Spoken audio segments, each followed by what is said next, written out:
We're looking at a mitochondrion inside a cell. On the surface of all cells and organelles are antigens used by the body for identification of different cellular components and foreign materials.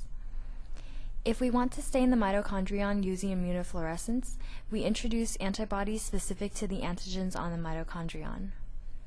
They will bind together. These primary antibodies are usually made in a smaller animal, such as a rabbit or a mouse. Now a secondary antibody is introduced. The secondary antibody has a fluorochrome attached to its end, which will light up under a microscope. Secondary antibodies are usually mass-produced in a larger animal, such as a goat or a horse. They recognize the species of the primary antibody and attach to them. More than one secondary antibody may attach itself to a primary antibody, increasing the amplification of the stain. Here is an example of mitochondria detected by immunofluorescence in human cells. Now we want to show two organelles with different colors. First, we introduce the primary antibody for the mitochondrion, and we have chosen to make this one a rabbit antibody. They will not bind to the antigens on the nucleus, since they are made specifically to target mitochondria antigens. Now we'll introduce antibodies for the antigens on the nucleus. Here we've chosen to use mouse antibodies, made specifically to target nucleus antigens.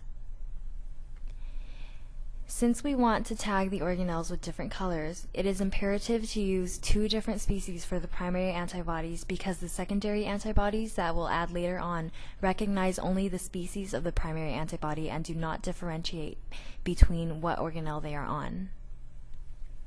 We've chosen to make the secondary antibody in goats. Here are goat anti-rabbit antibodies, that is, goat antibodies that attach to rabbit antibodies only.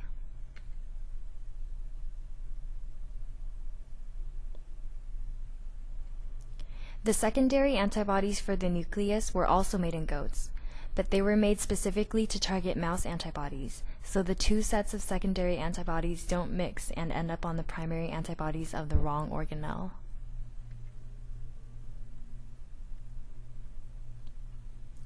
Now we've successfully tagged two organelles with different colors.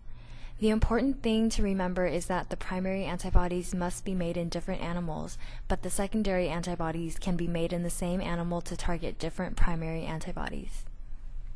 This picture shows how you could use immunofluorescence to stain organelles in the same cell with many different colors. This is useful in studying localization of organelles.